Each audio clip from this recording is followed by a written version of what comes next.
Buenos días a todos los presentes, al segundo día de charlas de la Semana del Cerebro. Hoy, martes 15 de diciembre del 2020, nos va a presentar el maestro en ciencias, Pedro Manuel Cortés Esparza. Eh, Él estudió la licenciatura en químico farmacobiólogo por la Universidad de Guadalajara. Estudió la maestría en Ciencias del Comportamiento en Orientación en Neurociencia en la Universidad de Guadalajara y estudia actualmente el doctorado en Ciencia del Comportamiento en esta misma orientación dentro de la Universidad de Guadalajara. La experiencia en investigación, él ha participado en investigación dentro del laboratorio de correlación electroencefalográfica y conducta y en el Laboratorio de Neurofisiología de la Conducta Reproductiva, ambos del mismo Instituto de Neurociencias. Ha realizado diferentes colaboraciones en diferentes proyectos de investigación y docencia a nivel de licenciatura. Ha realizado publicaciones de artículos científicos y capítulos de libros nacionales e internacionales. Ha realizado ponencias en congresos nacionales e internacionales. El día de hoy nos impartirá la charla Adicción y toma de decisión. Bueno, muchas gracias a todos por asistir a esta ponencia que lleva por título Adicción y toma de decisiones. Creo que ya me presentaron, entonces no voy a hablar mucho al respecto. Lo que sí quiero mencionar y hacer énfasis es que este tema lo trabajamos en dos laboratorios del Instituto de Neurociencias de la Universidad de Guadalajara. El Laboratorio de Neurofisiología de la Conducta Reproductiva, dirigida por la doctora Marisela Hernández, y el de correlación electroencefalográfica de conducta, dirigida por el doctor Miguel. Entonces, una de las líneas de investigación particulares que integra lo que hacemos en ambos laboratorios es la de toma de decisiones y cómo el proceso de recompensa afecta este proceso. Creo que con el pasar de la charla verán qué tiene o cómo inciden las adicciones en este tema. Espero que al final lo tengan claro. Si no, de todos modos, cualquier duda, comentario, sugerencia, al final lo hacen. Entonces, primero, pues, vamos por el principio. ¿Qué es la toma de decisiones? Bueno, esta pregunta que podría parecer muy sencilla al principio, porque todos decimos, pues es elegir. Pero bueno, en un contexto de investigación resulta no ser tan sencillo. Hay desde la propuesta de investigadores, que es el simple hecho de decir izquierda o derecha, de tomar ese camino, a otros que ya mencionan que es un proceso complejo que se apoya de diferentes funciones cognitivas para la adaptación de la conducta al medio ambiente. Entonces, en la literatura científica encontramos muchas modalidades de trabajo, muchas definiciones, por lo tanto nosotros nos tenemos que agarrar de una. ¿Cómo vamos a definir nosotros toma de decisiones? Y nos basamos mucho en la definición de Castelli, de que la toma de decisiones es la habilidad de procesar múltiples alternativas y elegir un curso óptimo de acción en búsqueda de una meta personal. O sea que la toma de decisiones va a estar integrado tanto por diferentes estímulos entre los cuales discriminar y elegir para ejecutar o reaccionar a ellos y alcanzar una meta que tenemos delimitada. Se ha propuesto que este proceso se puede dividir en tres etapas que son temporal y funcionalmente distintas. Entonces, primero tenemos una fase 1 de evaluación y formación de preferencias, en la cual se nos presentan las diferentes alternativas de elección que tenemos en el medio ambiente. Por ejemplo, a mí me encantan los pasteles. Entonces, supongamos que un día vamos a una pastelería. Pues, ¿qué tipos de pasteles hay? Hay pastel a lo mejor de chocolate, de vainilla y de fresa. Estas son las alternativas que se nos están presentando en nuestro medio ambiente y nosotros vamos a hacer una valoración de ellas, basadas tanto en el contexto actual del problema como en nuestra experiencia previa. Por ejemplo, a lo mejor a mí me encanta el pastel de chocolate, pero esa pastelería en específico usa Splenda o Chocolate Light, que la verdad lo odio. Entonces voy a analizar estas alternativas de respuesta que tengo y les voy a dar una valoración. Y con base a esto, en una fase 2 de selección y ejecución de la acción, voy a delimitar, bueno, cuál va a ser mi curso óptimo de acción en este problema. Y yo voy a seleccionar, por ejemplo, el pastel de fresa. Entonces, ¿qué tengo que hacer para tener acceso a ese pastel? Mi meta va a ser, obviamente, comerlo. Entonces yo tengo que pensar que tengo que sacar la cartera, ordenar el pastel, si me lo voy a comer en cuanto me lo dé hasta llegar a mi casa, etcétera. Hago toda esta planeación de cómo es que voy a alcanzar la meta que me fijé en curso y luego, una vez que alcanzo la meta, ocurre la fase 3, la de evaluación del resultado. Con base a la acción que elegí, ¿qué es lo que obtuve? ¿Fue mayor de lo que esperaba? ¿Fue menor de lo que esperaba? En función a esto, las alternativas se van a ir promoviendo o extinguiendo. Si, por ejemplo, el pastel de fresa me cayó mal, pues probablemente la próxima vez que vuelva a esa pastelería ya no voy a pedir el de fresa. Voy a pedir, a lo mejor ahora sí me voy a ir por el de vainilla. O a lo mejor nunca regreso de plano a esa pastelería. Todo esto apoyado en procesos de aprendizaje asociativo entre la acción y el resultado que obtuve, modificando las preferencias iniciales a los estímulos para así poder adaptar nuestra conducta a los cambios que ocurren en nuestro medio ambiente, a lo que aprendemos de él y que nos permite responder cada vez haciendo más fina la selección de una meta en particular. Entonces, a este proceso en el cual los estímulos van cambiando su valor, se le llama asignación del valor incentivo, que es el proceso por el cual un evento motivacional y recompensante adquiere la habilidad para motivar respuestas y acciones que se van, que se van añadiendo a la información que asociamos con el estímulo. Como por ejemplo, un bebé puede oler un pastel, pero no sabe qué es, no se le antoja necesariamente. A lo mejor por reflejo, como podemos ver en la imagen, pues se cae en el pastel y lo prueba. Entonces, al principio el pastel era un estímulo neutro, no le codificaba ningún valor de respuesta, pero cuando lo probó, le generó cierto placer o cierta activación hedónica que hace que posteriormente sepa que estos olores, esta figura, este color, lo va asociando con algo que le da placer o que es bueno, no bueno necesariamente, porque lo que nos gusta no necesariamente es bueno, pero está el gusto. Conforme va adquiriendo esta experiencia, entonces ya cuando el bebé está más grandecito, ahora el simple hecho de oler el pastel le predice una recompensa de, ah, mira, esto sabe muy bueno, necesito perseguirlo, o mi meta debe ser alcanzar este estímulo ambiental. Este proceso ocurre en tres etapas principales propuestas por Berrich: el de gustar, el del querer y de aprender, que en su conjunto forma lo que nosotros llamamos el sistema recompensa. ¿Qué es el gustar? Pues lo tenemos muy en claro, o sea, cuánto disfruto algo o incluso cuánto no disfruto cierto evento. Sin embargo, también tenemos el componente del querer, que es lo que quiero realmente o hacia qué metas me voy a dirigir. En un principio diríamos, bueno, es que el gustar y el querer, pues es lo mismo. Obviamente voy a querer las cosas que me gustan y no voy a querer las cosas que no me gustan. Pero realmente no ocurre así. Berrich y Robinson hicieron unos experimentos muy interesantes con ratas.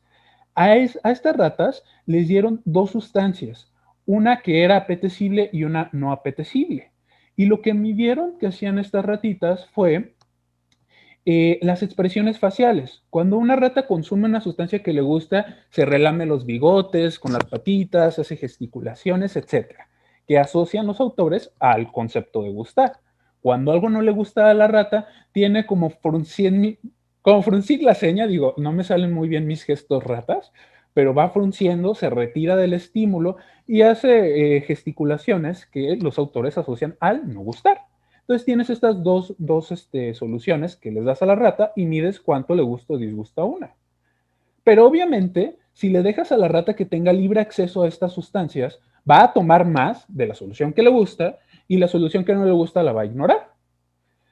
Lo que encontraron estos autores es que cuando lesionan un sistema específico, el sistema dopaminérgico, las ratas toman igual la solución que les gusta como las que no les gusta. O sea, le es indiferente una de la otra.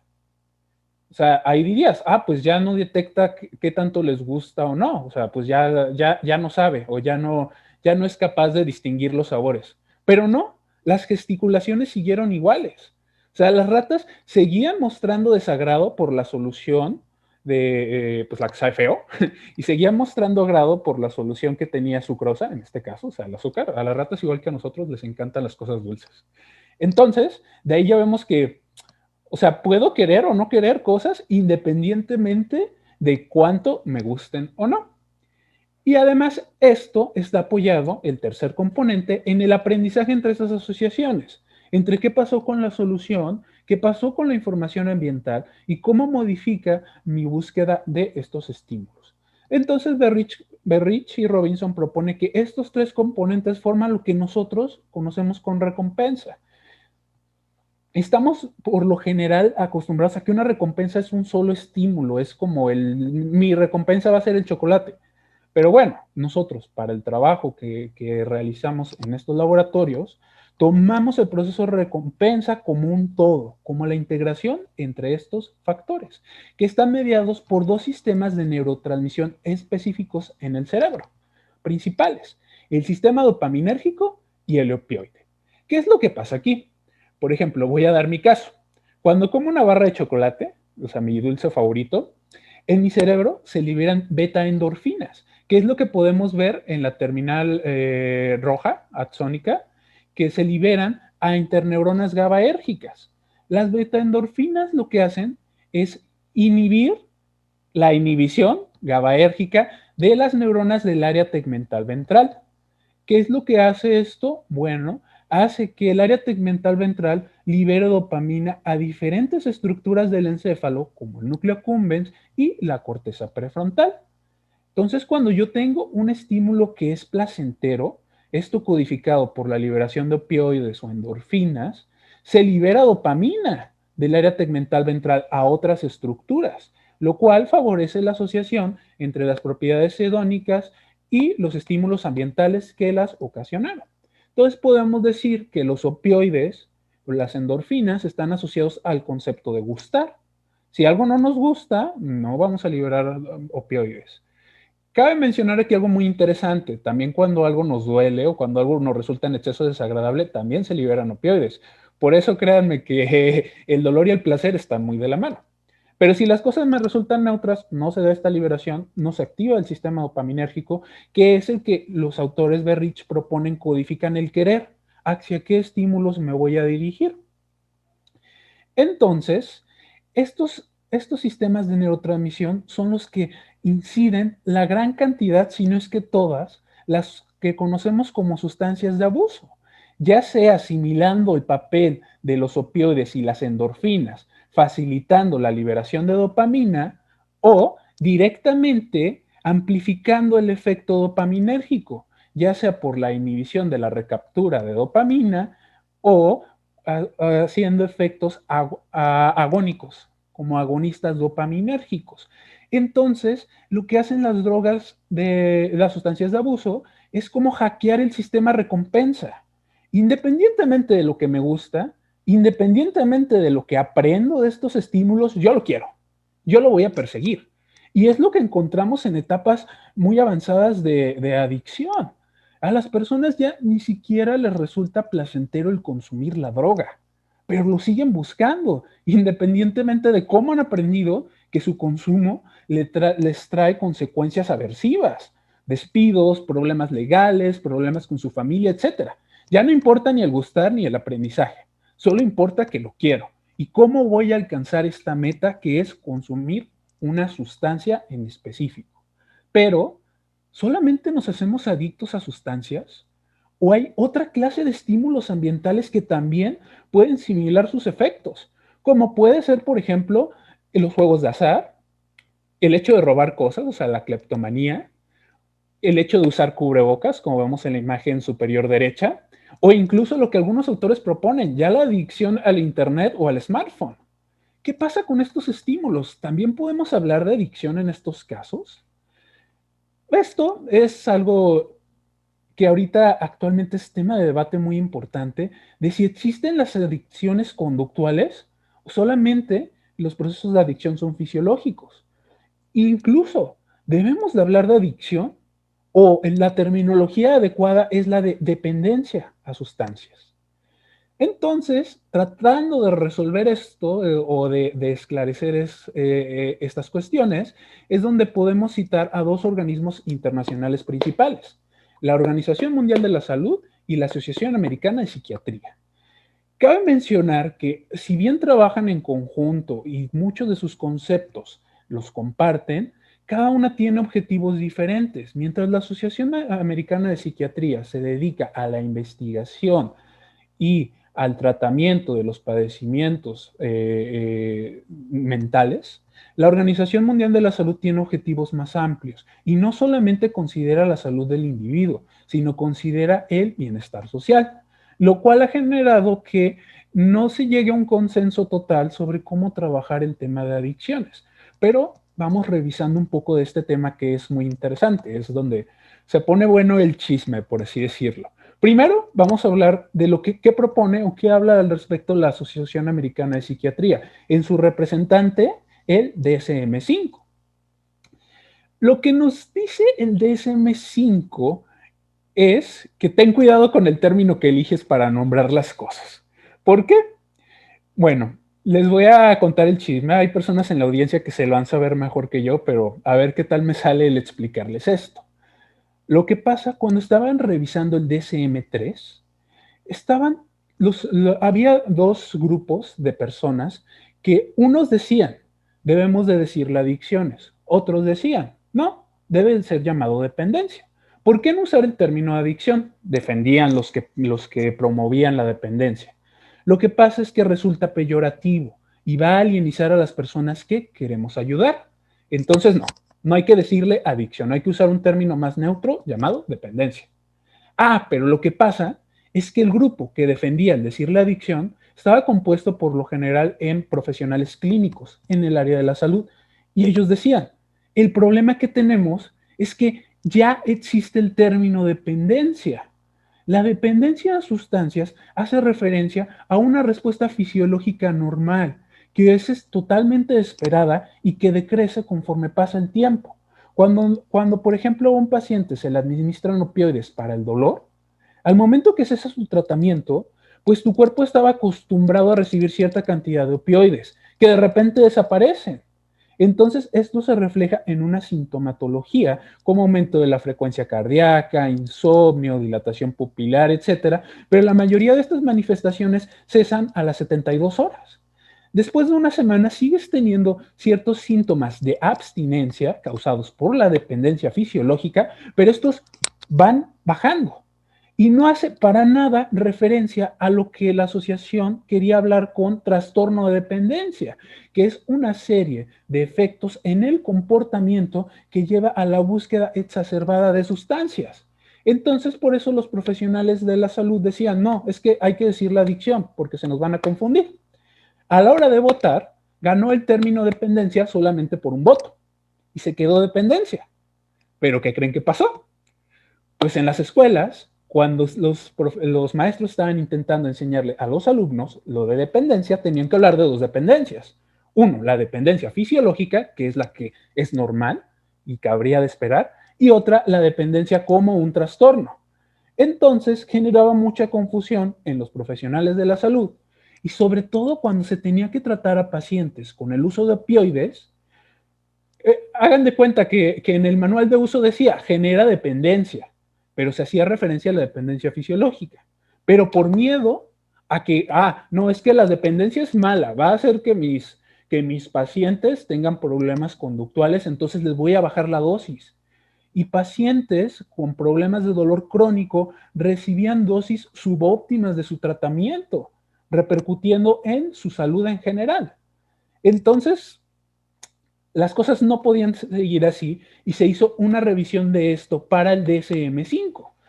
Ya para este entonces, cuando se llegó al Congreso a revisar cómo se iba a manejar estos términos en el DSM-5, la mayoría de los profesionales casi de manera unánime estaban de acuerdo con el término adicción. Pero vivimos en la época del Internet, entonces ya saben, cuidado con lo que dices, mejor decidieron usar un término trastorno por consumo de sustancias para evitar polémicas en el asunto. Pero de manera general ya está en el consenso, o al menos al poner el DSM-5, que el término más apropiado sería el de adicción, ya que no resulta tan peyorativo como pensaban en un inicio. Hablamos en la cultura general a diferentes tipos de adicciones y nadie lo toma como ofensa, como por ejemplo un artículo que salió en determinado momento que dice que las mujeres son adictas al rosa. No, fuera de que sea cierto o no, yo no lo sé, pero ya no se ve tan ofensivo como se podría pensar.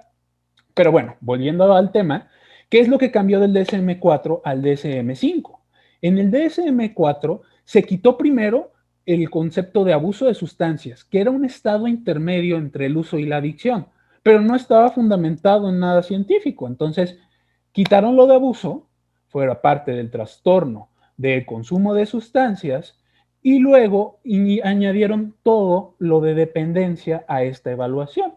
Entonces, ahora la clasificación por trastorno de sustancia consta tanto de componentes de criterios de abuso, lo que antes se consideraba como el estado intermedio, ahora es parte del diagnóstico del trastorno de sustancia, y lo que antes se manejaba como dependencia.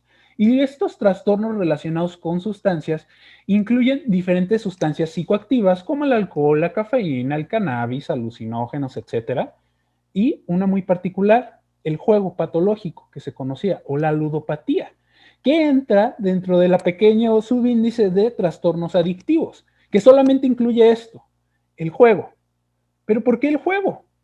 Lo que pasa es de que hay mucha investigación científica de que básicamente las personas que generan una adicción a los juegos de azar muestran respuestas fisiológicas casi casi como las que consumen sustancias de abuso, desde un craving, que es como esta necesidad previa al juego, así como de tengo hambre, pero emocional, de jugar, hasta síntomas incluso como de abstinencia. Se sienten mal si pasan cierto tiempo sin jugar. Entonces, básicamente, activa el sistema recompensa de una manera muy similar al consumo de sustancias, a pesar de que no les estás administrando nada a los pacientes. Solamente es un tratamiento conductual. No todos son igual de sensibles, pero es lo que el consenso en la literatura ha dicho al respecto. Por lo tanto, lo agregaron en el DSM-5 a trastornos adictivos. Revisaron otros, como por ejemplo la cleptomanía y la conducta sexual exacerbada, pero decidieron que aún no hay suficiente investigación al respecto como para definirlo como una adicción. En la cleptomanía, curiosamente lo pusieron en trastornos disruptivos y control de impulsos y la conducta, porque se ha hecho mucha investigación al respecto. Pero en esta sí, la investigación actual casi casi dice, es que ¿por qué lo pones ahí? La respuesta de un cleptómano, de alguien que roba de manera casi por una adicción, que no se pueden detener, es igual que lo que pasa en la ludopatía y es igual de lo que pasa en otros trastornos por consumo de sustancias. Las personas muestran craving, muestran síntomas de abstinencia y hay muy poca información que esto se deba a otro tipo de mecanismo conductual como puede ser el control de los impulsos. Pero ahorita está la clasificación así. Ya veremos conforme pasan los años cómo se va modificando esta terminología para agregar este tipo de lo que podríamos decir adicciones conductuales. Pero ¿qué dice al respecto la Organización Mundial de la Salud en su representante, el ICD-11? Ellos mencionan que estos dos componentes que maneja el DSM-5, trastornos debidos al consumo de sustancias o a comportamientos adictivos, que de nuevo incluyen el desarrollo de sustancias psicoactivas y básicamente el juego patológico considerado como juegos de azar, y aquí curiosamente también incluyen los videojuegos. Entonces incluyen todo lo que se denomina como juego. Pero luego, en su apartado de trastornos del control de los impulsos, ellos lo amplían. No solamente incluyen la cleptomanía, sino que también otros trastornos conductuales como la piromanía, el trastorno explosivo intermitente y aquí sí, el trastorno por comportamiento sexual compulsivo. Pero ¿por qué la Organización Mundial de la Salud sí considera un problema la conducta sexual exacerbada y el DSM-5 no? Lo que pasa es que, como ya les decía, la Organización Mundial de la Salud tiene objetivos diferentes al DSM-5 y no solamente ve el bienestar individual, sino también toma en cuenta aspectos sociales. que en el caso de la conducta sexual puede llevar a comorbilidades. No solamente es el hecho de que conductualmente la conducta sexual está interfiriendo con mis metas personales, sino que también me hace propenso a enfermedades de transmisión sexual e incluso a consumo de otro tipo de sustancias. Por lo tanto, la Organización Mundial sí lo ve como un problema de salud, el hecho de que no puedas, o el hecho de cómo se comporta la vida sexual de las personas, cuando ocurre de manera exacerbada. Que el problema que dice el DSM-5 es cuánto es mucho. O sea, cuánta conducta sexual puede decir que es mucho y cuánta es normal, que es lo que no podemos delimitar actualmente. Por eso el DSM-5 dice, al momento yo no tengo parámetros para decir eso, entonces quién sabe si es una adicción o no. Pero ¿qué tiene de especial la conducta sexual? Lo que pasa es de que también activa el sistema dopaminérgico y opioide. Entonces, es lo más cercano que tenemos al consumo de una droga. Durante el orgasmo, tendemos a liberar una gran cantidad de opioides, de endorfinas, que van a activar al sistema dopaminérgico, a todo este sistema recompensante. Entonces, es básicamente el hecho de tener como si te estuvieras administrando una sustancia psicoactiva en menor medida. Pero la diferencia es de que esto es un proceso normal, es un proceso adaptativo. La activación de este sistema lo tenemos frente a muchos estímulos ambientales, porque es lo que permite dirigir nuestra conducta hacia metas cada vez más eficientes, buscando esta eficiencia en términos del placer que nos produce. Entonces, la conducta sexual es un caso especial por eso, porque incide de manera importante en este sistema. Y efectivamente, en nuestro laboratorio hemos estudiado los efectos de la conducta sexual en el sistema dopaminérgico y opioide. Y hemos visto que el simple hecho de inactivar las referencias dopaminérgicas a diferentes estructuras como la corteza prefrontal y el núcleo accumbens hace que cambie la manera en la cual éstas responden, la manera en la cual codifican estímulos incentivos, como por ejemplo en el caso de la rata macho, cómo procesa y codifica lo que es una hembra. Entonces, estos sistemas son muy importantes, no solamente para la búsqueda de estímulos, sino para también cómo los estamos percibiendo y procesando. E incluso más allá, hemos evaluado cómo las ratas deciden entre yo voy a cruzar una cerca electrificada, pero al final voy a tener conducta sexual, que es algo similar a lo de evaluar el riesgo por la recompensa. ¿Qué es lo que hace que unas personas estén más dispuestas a tomar grandes riesgos para alcanzar una recompensa y otras no? Y hemos asociado esto a incluso la ejecución de los participantes, de que en este caso eran las ratitas, a cómo son sus características innatas propias, van a determinar cómo responden a esta evaluación entre lo positivo y lo negativo. ¿Qué decisión voy a tomar? ¿Me arriesgo a cruzar la cerca electrificada o mejor me quedo a salvo y sin recompensa sexual? Por esto es muy importante estudiar los efectos de las adicciones, no solamente en términos de los signos y síntomas que nos producen, sino ya empezar a hablar de mecanismos. Realmente, ¿qué es lo que está pasando en el cerebro a nivel tanto conductual como fisiológico que genera que las personas dirijan su toma de decisiones hacia la adicción? Porque es la propuesta actual. El punto no es que una persona se hizo adicto de la nada, sino que fueron una serie de elecciones que cada vez más lo acercaban a un comportamiento que nosotros podremos clasificar en el trastorno de consumo de sustancias o trastornos adictivos. ¿Qué es lo que pasa con este proceso de toma de decisiones para orillar a los individuos a esta toma de decisiones que puede ser maladaptativa? Hemos visto que hay desde factores genéticos, factores del desarrollo, hay etapas durante nuestro desarrollo como la adolescencia en que somos más susceptibles a caer en este tipo de conductas o incluso factores ambientales, desde nuestra familia hasta nuestro entorno educativo, que van a cambiar este proceso de decisiones y pueden hacer que algunas personas sean más susceptibles a caer en este tipo de comportamientos. Para esto entonces tenemos que integrar toda esta literatura que no resulta nada fácil e intentar contestar preguntas básicas sobre estos trastornos de conducta por adicción. Como podemos ver en esta tabla, en las columnas, es un poco un resumen que saqué de ese artículo muy interesante, se recomiendo que los lean, en el cual propone una serie de preguntas básicas que los que estudiamos los trastornos adictivos tenemos que responder. Primero, ¿por qué unas cosas tienen más potencial adictivo que otras? O sea, ¿por qué es más fácil que una persona se haga adicta al póker de lo que es al ajedrez? Los dos son juegos. ¿Qué componentes tienen unas sustancias farmacológicas que distinguen a otras que cambian su potencial adictivo? ¿Cómo se explican estos diferentes efectos en el desarrollo? ¿Por qué hay etapas en las que somos más sensibles que otras? ¿Por qué el consumo prolongado genera anedonia a otros estímulos?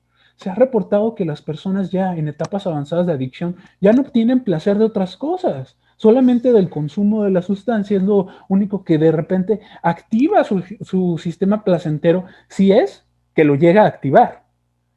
¿Y por qué caen en estas conductas de autosabotaje en el cual no me importa el riesgo, no me importa ver que me estoy quedando sin familia, sin trabajo, sin dinero, con tal de llegar a la meta que es el consumo de una sustancia o la ejecución de una conducta en específica, que por lo general se presenta de manera comórbida? No solamente tenemos la adicción a una sustancia, sino se suele presentar adicción a la marihuana y al alcohol, adicción a la cocaína, a la morfina, etcétera, y proponer alternativas de tratamiento sobre qué es lo que podemos ayudar a hacer para ayudar a estos pacientes.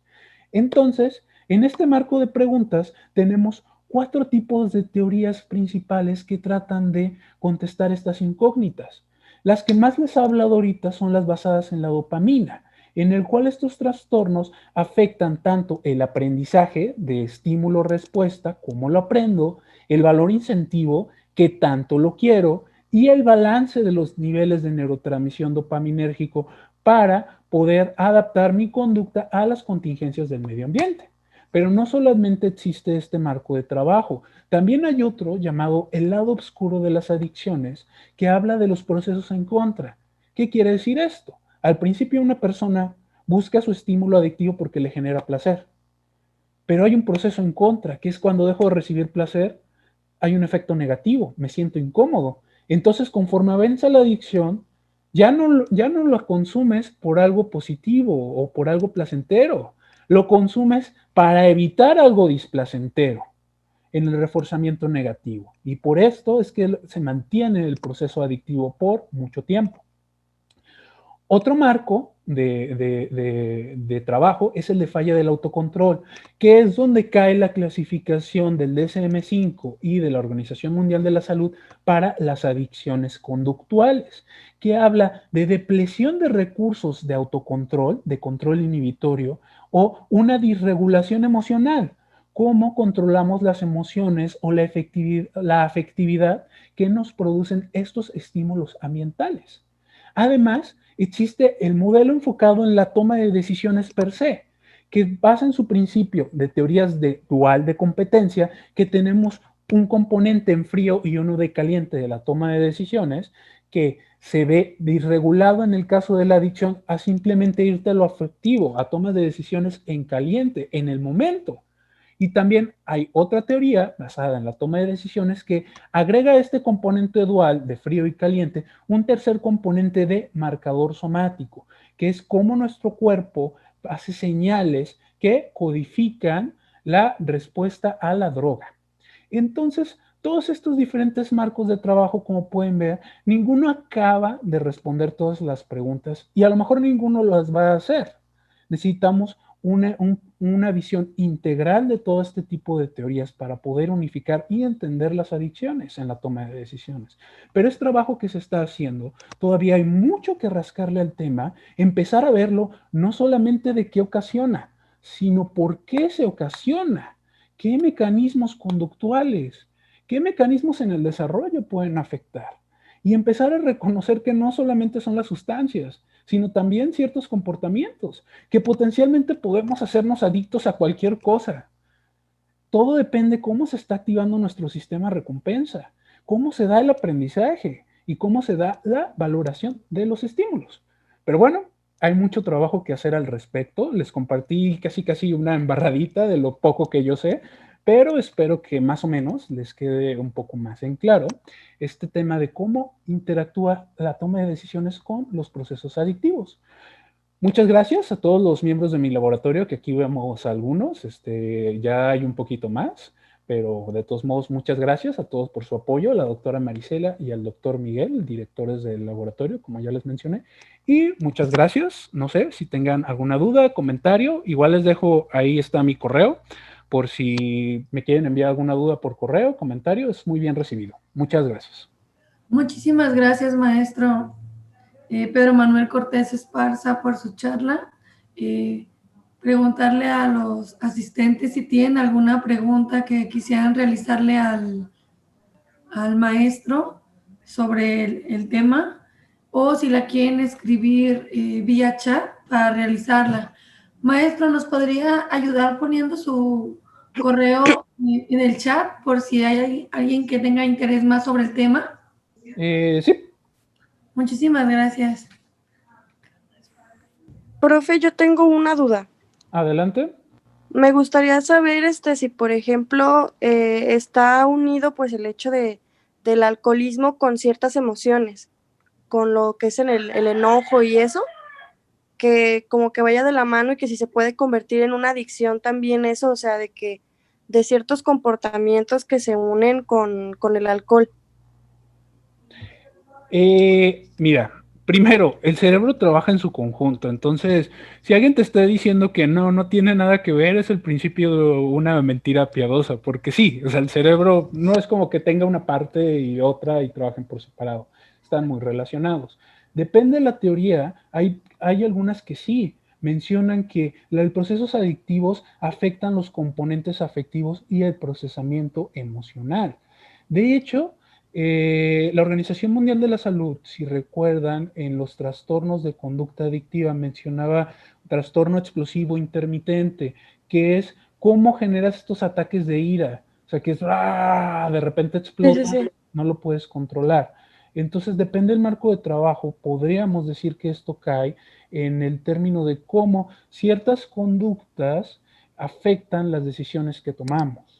Entonces, definitivamente están relacionados. Específicamente al alcohol, tiene mecanismos, por eso el DSM-5 también es algo que no les mencioné, pero si bien maneja todas las diferentes sustancias en trastorno por consumo de sustancia, tiene dividido a cada uno de estos en su sección específica, y menciono uno del alcohol, porque cada uno tiene mecanismos farmacológicos diferentes. Si bien todos activan el sistema de recompensa, o sea, alcohol va a tener efectos sobre ciertos sistemas y órganos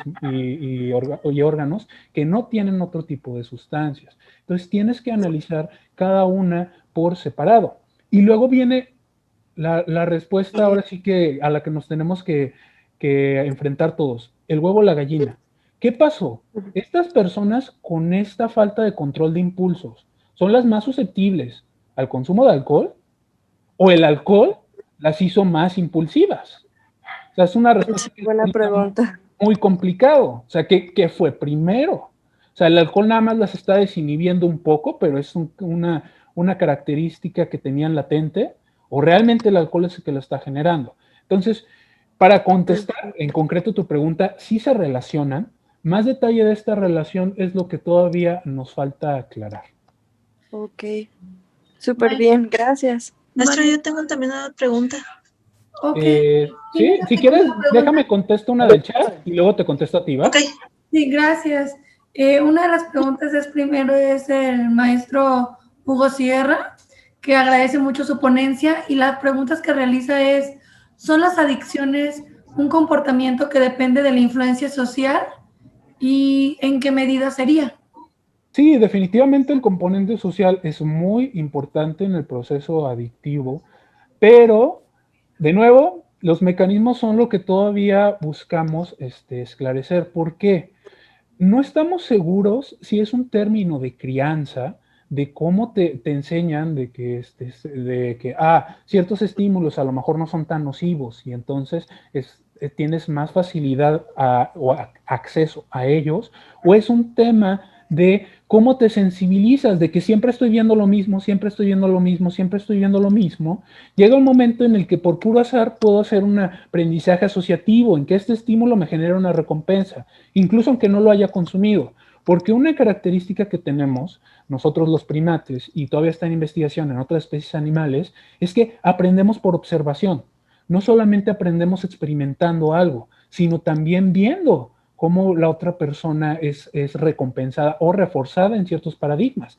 De hecho, esto es muy interesante porque en algún momento lo hicieron en ratas, es un poco controversial al momento, pero el hecho de ver cómo a una ratita le daban una recompensa alimenticia, activaba el sistema recompensante en otra, que nada más lo estaba viendo. Entonces, definitivamente, hay muchos estudios que han visto que es una parte importante, pero los mecanismos específicos aún tenemos mucho que investigar al respecto y hay muchas teorías como estas que te acabo de mencionar. Va a haber más, yo no me especializo en este concepto en general, entonces no te puedo dar más detalle, pero hay mucha literatura a buscar muy interesante al respecto y en concreto sí, ¿en qué medida? Todavía lo estamos tratando de investigar. Sí, la persona que iba a realizar la pregunta, ¿puede realizarla, por favor? Ok.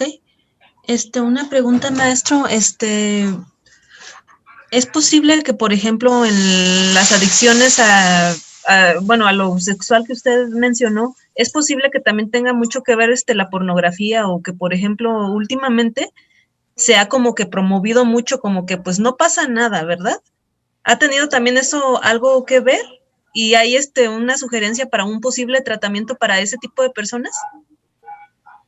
Fíjate que otro tema muy interesante, digo, a mí me interesa todo, entonces disculpen, todo, Sí, sí, todo está se me bien. hace súper emocionante, pero una de las razones por las cuales el DSM-5 no incluyó la adicción al Internet dentro de los trastornos conductuales es porque no están seguros de repente si las personas son adictas al Internet o son adictas a contenido específico como podría ser la pornografía. Entonces, aquí hay esta mezcla de factores. O sea, ¿a qué te estás haciendo adicto realmente? ¿A una red social? O sea, no es la conducta sexual, sino a esta estimulación afectiva. O sí, te estás haciendo adicto al comportamiento sexual.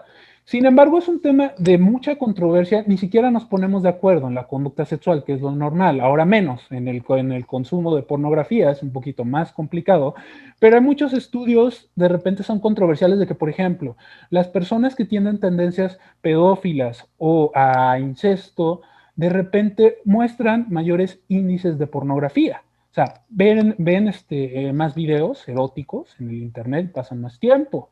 Pero ¿qué crees? Hay reportes que mencionan que los que pasan más tiempo viendo este tipo de videos son los que son menos propensos a realmente caer en comportamientos delictivos, o sea, en llevarlo a cabo.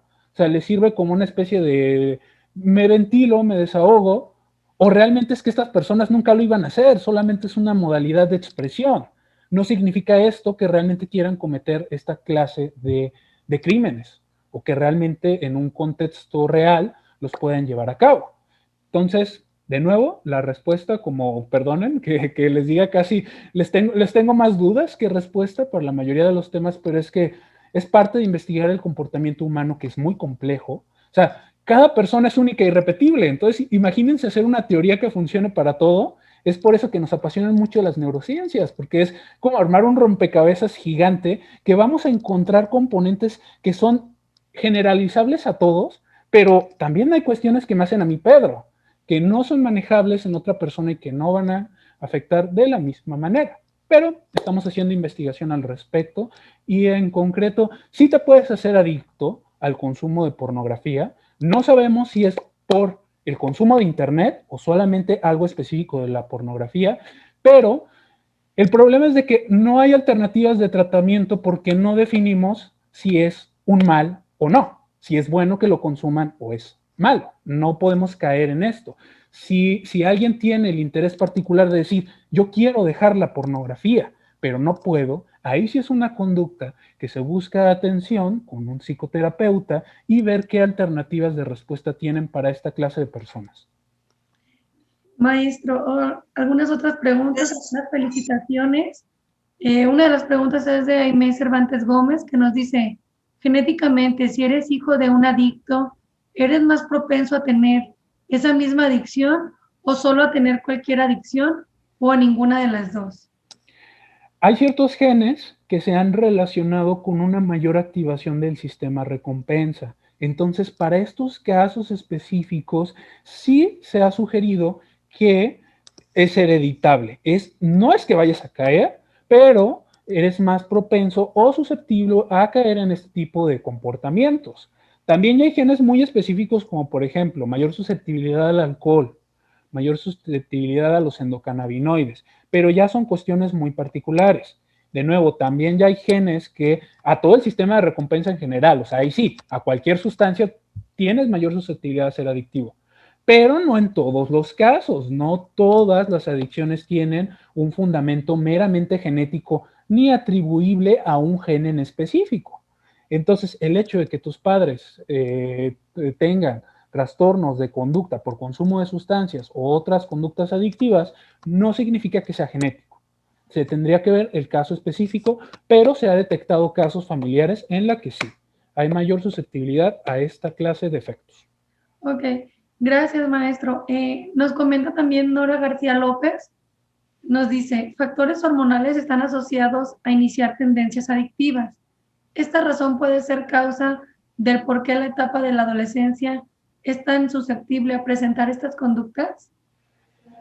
De factores hormonales, creo que el que principalmente mencionaría sería el sistema adrenérgico, que hay muchos estudios al respecto de cómo la activación de este sistema puede magnificar los efectos recompensantes, pero no es el único. También el sistema de respuesta al estrés, el cortisol, puede afectar, pero son interacciones tanto para el adrenérgico como para el cortisol muy complejas, que sí pueden afectar, pero no a todo eso se lo podemos atribuir que, por eso en la adolescencia eres más susceptible. Lo que pasa es de que este periodo también se caracteriza, por ejemplo, la corteza prefrontal, que es, por decirlo de manera súper simplista, luego no me vayan a citar en esto, pero es el que es el director de orquesta de las funciones de alto orden del cerebro, el que dice, no, aquí apaga la emoción, aquí sí, déjate llevar. De manera muy simplista, no me lo crean, pero bueno, es de las últimas que terminan en terminar de desarrollarse. Sugieren algunos autores que en las mujeres entre los 18 y 21 y en los hombres entre los 21 y los 23 años de edad. Entonces, ni siquiera tienes un control emocional completo, entonces es más susceptible que caigas en estas cosas que incluso están intentando hackear tu cerebro, por decirlo de alguna manera. Un ejemplo que yo le pongo mucho, que viene desde la psicología, no es mío en particular, pero bueno, me gusta usarlo, es de que de repente queremos ver a los niños como adultos pequeños, pero no. Los niños, los adolescentes tienen características propias, no responden de la misma manera que nosotros, no porque les falte aprenderlo, sino porque su cerebro, su sistema nervioso no está preparado para responder a ciertas contingencias del medio ambiente.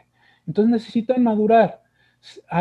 Esta maduración es como si el cerebro fuera plastilina, que realmente todo el tiempo es plastilina, pero bueno, imagínense, plastilina más blandita. Cualquier estímulo del medio ambiente tiene una mayor probabilidad de incidir en cómo se desarrolla. Entonces, para de nuevo llegar a tu pregunta, sí afectan las hormonas.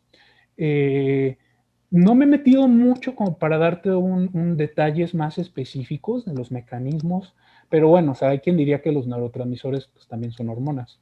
Y en la adolescencia puede ser un factor, pero no es todo. También las cuestiones de desarrollo anatómico y fisiológico inciden de manera importante. Muchísimas gracias. Maestro, otra de las preguntas, primero es una felicitación y le preguntan que si hay alguna predisposición adictiva entre hombres y mujeres. Esta pregunta me voy a zafar un poco, pero sí tienen características que los podrían hacer más susceptibles a caer en ciertos comportamientos adictivos que otros, pero no es como que las mujeres o los hombres sean más adictos en general, sino que por sus características puede ser que a lo mejor las mujeres se hagan tengan una mayor predisposición a adicción a la sustancia A que a la sustancia B. Pero yo no tengo ahorita en mente una referencia al respecto. Te estoy hablando de mi ronco pecho, de una hipótesis, por lo tanto, no me lo tomes muy en serio. Tendría que revisar la literatura específica al respecto, pero a priori sí hay mecanismos que puede hacerlo más sensible e incluso ni siquiera vámonos a los mecanismos, sino el contexto cultural que definitivamente también incide en el consumo de sustancias, va a ser diferente las condiciones que expone a hombres a mujeres. Entonces es un fenómeno muy complejo para hablar de este tipo de diferencias y también, aunque somos hombres y mujeres, de nuevo, las respuestas fisiológicas de cada uno de nosotros es diferente, los factores genéticos. Le pondría más peso a la genética individual que a un factor de género. Ok. Y como última pregunta en el chat, nos dice doctor José Jaime, ¿el sistema de recompensa puede estar involucrado en el actual premeditado en los delincuentes, como secuestradores, sicarios, depredadores sexuales, etcétera? ¿Podría en algún momento ser clave para el tratamiento de esas personas? En el actuar premeditado no, porque le diría más en el actuar impulsivo. O sea, el sistema de recompensas, si se va a ver involucrado en algo, son en respuestas, que es lo que proponen los autores, en caliente. O sea, que hay una baja regulación cognitiva de ellas. Sin embargo, lo que sí puede hacer en estas personas, que son como los criminales inteligentes o los genios que ponemos, es en el hecho de que delimitan que esa es su meta. O sea, el sistema de recompensa participa en decir, bueno, tu meta va a ser llegar a este punto, a esta conducta, a este estímulo como el dinero, yo qué sé. Entonces, en esto sí puede incidir de manera importante el sistema recompensante. También cabe mencionar, hay algunas propuestas de que, por ejemplo, en el caso de sicarios o de personas que hacen crímenes muy crudos, que el sistema afectivo se tiende a desensibilizar a este tipo de eventos, o sea, ya no se activa de la misma manera el sistema emocional y por lo tanto también el sistema recompensa que está muy ligado a pues no se va a ver activado de la misma manera. No sería el sistema recompensa el primer candidato que yo voltearía a ver para tratar este caso muy específico de problemas conductuales. Creo que me iría más a ver lo afectivo emocional que al sistema recompensa. Pero de nuevo, el cerebro trabaja en su conjunto y también hay participación importante del sistema recompensa. Muchísimas gracias, maestro Pedro. ¿Alguna otra pregunta Hola, buenos días. Hola, buenos días. Sí, adelante. ¿Qué tal? Bueno, según estadísticas de Pronapred y otras instancias de gobierno hasta el año 2016, las drogas que más se consumen en México entre los jóvenes son primeramente el alcohol, en segunda instancia el tabaco y la marihuana queda ahí en tercer lugar. Hablando precisamente del título de la sesión, cómo esto afecta la toma de decisiones, no sé si en este caso está enfocado a los jóvenes o no, pero pues cuál es como la mecánica en este sentido en cada una de estas drogas. Bueno, principalmente en el alcohol, que bueno, pues según estas estadísticas es preponderante la droga de principal consumo en México y quizá no nada más entre los jóvenes. Esa sería una. Y de las drogas que, según entiendo, cuesta más trabajo dejarlas, que son más adictivas, incluso se requiere como sustancias de traslape para dejarlas, están las benzodiazepinas. Estas causan una adicción muy severa y daño cognitivo. ¿Nos puedes platicar un poco acerca de esto, por favor, maestro? Creo que no entendí tu primer pregunta muy bien, porque mencionas el alcohol Sí, es una de las sustancias de más consumo a nivel México, sí. pero Primero planteaba primero, exponía estos datos que según estas sustancias en México, el alcohol es la de mayor consumo. Este, ¿Cómo afecta esto en la toma de decisiones? Porque la sesión tiene que ver con esto, ¿no? Se llama adicción y toma de decisiones. sí, pero Va va, relacionada con... Ujú. ajá, pero independientemente de, es que lo que no entiendo es si quieres meter el contexto cultural de México o nada más quieres saber lo del alcohol, cómo afecta el proceso de toma Ah, de no. decisiones. No, fuera del contexto de México. Ah, Estoy ya. hablando de este preámbulo, pues por la importancia que tiene en nuestra cultura, pero no, o sea, independientemente de eso. Sí, ya. De manera general, el alcohol, no solamente en México, creo que en la mayoría de los casos es de los países, es de las sustancias que tiene más consumo Ujú. a nivel y definitivamente es algo que está mucho en observación por los organismos mundiales e internacionales de salud. ¿Cómo afecta de manera específica? Bueno, primero te puedo decir, de manera general sigue activando el sistema recompensa. De hecho, esta imagen que les pongo del artículo de Goldman y Heilig está hecho específicamente para el alcohol y para cómo afectan el proceso adictivo. El alcohol, esta ramificación roja que observas en la parte superior derecha, la activa el alcohol, el consumo de alcohol, hace que se liberen betaendorfinas y libera la dopamina al sistema dopaminérgico. Entonces, ¿qué es lo que esto genera?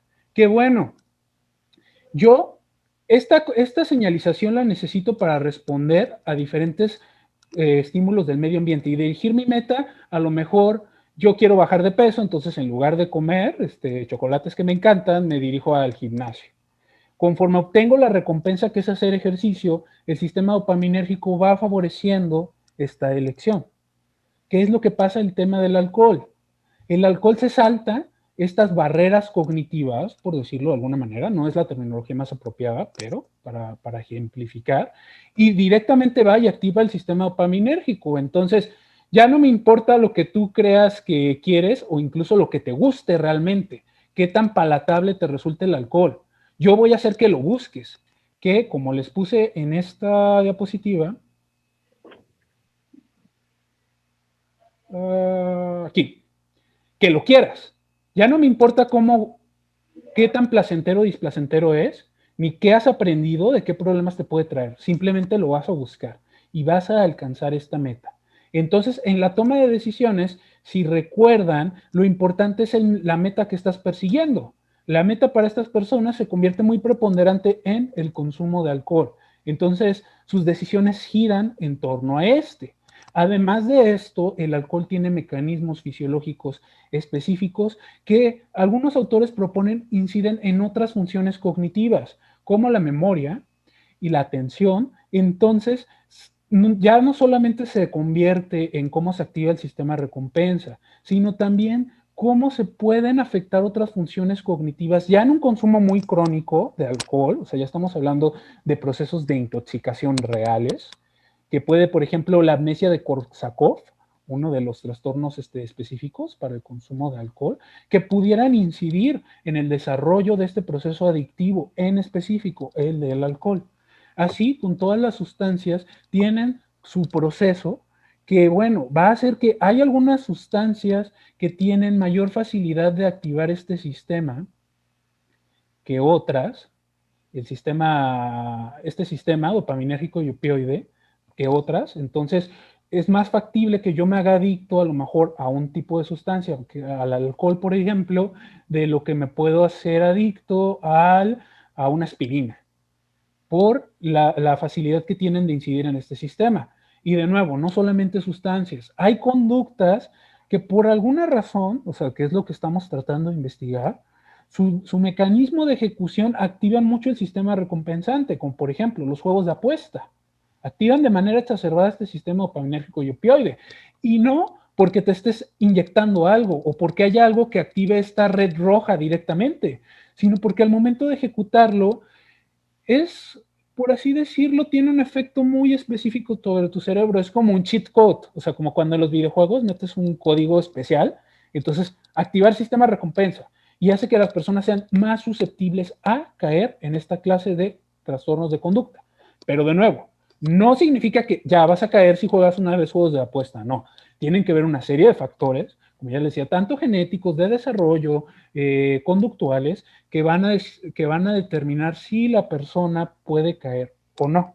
Y también por eso las estrategias de recuperación van a ser diferentes, porque el hecho de que una droga sea altamente adictiva no necesariamente incide en el éxito de recuperación, porque el éxito de recuperación del trastorno tiene más que ver con factores individuales de la persona. O sea, a dos personas les vas a dar la misma droga en la misma cantidad y no van a tener el mismo diagnóstico de recuperación de un proceso adictivo, suponiendo que las dos se vuelvan adictas, porque va a haber personas que no, o sea, ni siquiera van a caer en esto, sino va a depender de las características propias y entonces por eso tenemos que entender los mecanismos para ver las diferencias. ¿Qué tienen de diferente estas personas que tienen mejor pronóstico de recuperación que estas? ¿Y cómo podemos ayudar, con base en este conocimiento, a las que no tienen estas características propias? ¿Cómo las podemos fortalecer? Esas son más o menos las de tus preguntas que recuerdo. No sé si las contesté o te queda alguna otra duda. Sí, a grandes rasgos sí, pero era cómo esto afecta con la toma de decisiones que mencionabas, el tema de la sesión. Y la otra era sobre sobre esta misma pregunta de cómo afecta la toma de decisiones y qué otro tipo de secuelas causa. Las benzodiazepinas, que es una de las drogas también, pues, muy fuertes por prescripción, automedicación, pues es un ansiolítico y pues también te mencionaba que si hay algunos otros descubrimientos aparte del daño cognitivo que causa con uso prolongado, etcétera. Mira, creo que con el respecto al tema de toma de decisiones, depende también mucho cómo definas la toma de decisiones, pero a lo que nosotros manejamos es este proceso que mencionaba al principio de evaluación, selección y ejecución de la acción. Entonces, lo que las drogas van a hacer es que desde la fase de evaluación en la toma de decisiones, un estímulo tenga una mayor importancia que los otros. Entonces, tu meta se dirige a la búsqueda de este estímulo y por eso va a influir en este proceso de toma de decisiones, porque voy a ignorar los otros estímulos ambientales y me voy a dirigir de manera exclusiva al estímulo proveniente de la droga. Entonces, esto afecta al proceso de toma de decisiones de manera general. Ya no voy a evaluar de la misma manera estos estímulos y solamente me dirijo, a pesar de lo que esté aprendiendo en paralelo, de las consecuencias que tengo o que puede incidir en la conducta. Pero esto es para todo tipo de adicción, o sea, es básicamente la base de que es lo que afecta a nuestro comportamiento. Entonces, es lo que te decía, ¿no? O sea, de que la meta se convierte en la droga. Y la toma de decisiones, no, en teoría te debe ayudar a adaptarte, a que deje de serlo. Pero se está salteando el proceso normal y pues la droga tiene una mayor preponderancia. En el uso específico de las benzodiazepinas, si bien dicen que lo mejor para sacar un clavo es otro clavo, y lo que sí tienen tienen un índice importante de dependencia fisiológica. Entonces, lo que se suele usar por esto en estrategia de recuperación, las benzodiazepinas, es porque equilibran el sistema, el punto de withdrawal, o sea, de las personas de este síndrome de abstinencia. Bueno, tienes síndrome de abstinencia al alcohol, pero te estoy dando una benzodiazepina, entonces se equilibran y quita, entre comillas, tengo que saltar de presentación a presentación, lo que algunos de los síntomas de dependencia que usan el DSM-4 para clasificar las adicciones, de que, por ejemplo, la tolerancia, el síndrome de abstinencia, etcétera, te vas dando como una muletilla. Pero las benzodiazepinas a largo plazo no generan tantos problemas conductuales. Sí lo suelen generar, pero no con la misma magnitud que otro tipo de sustancias. Por eso es una alternativa que se suele utilizar en la terapia.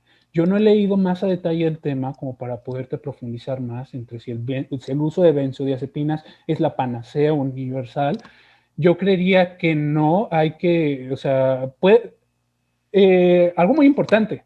Ustedes dicen, el síndrome de abstinencia, pues es de que te lo aguantes, pero hay personas que si les quitas la sustancia de un golpe se pueden morir de un paro cardíaco. O sea, la respuesta fisiológica es tan fuerte, tan exacerbada, que no les puedes simplemente decir, aguántate, te voy a cerrar en un cuarto una semana sin acceso a drogas y ahí te las libras como puedan. Estas personas se pueden morir en casos muy extremos.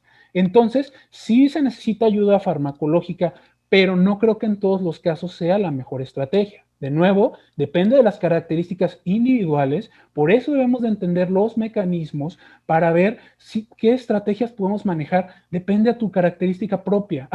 Que tú tienes afecciones en el control inhibitorio, bueno, hacemos estrategias basadas en el control inhibitorio. Que lo tuyo es una mayor predisposición genética a esta clase de trastornos, bueno, tenemos estrategias farmacológicas para ayudarte a superar este problema.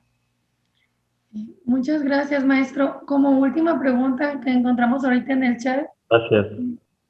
Alejandro Meda comenta que si la depresión puede volverte más susceptible a caer en alguna adicción y que si es así, ¿cómo se explica esto con un correlato neuronal?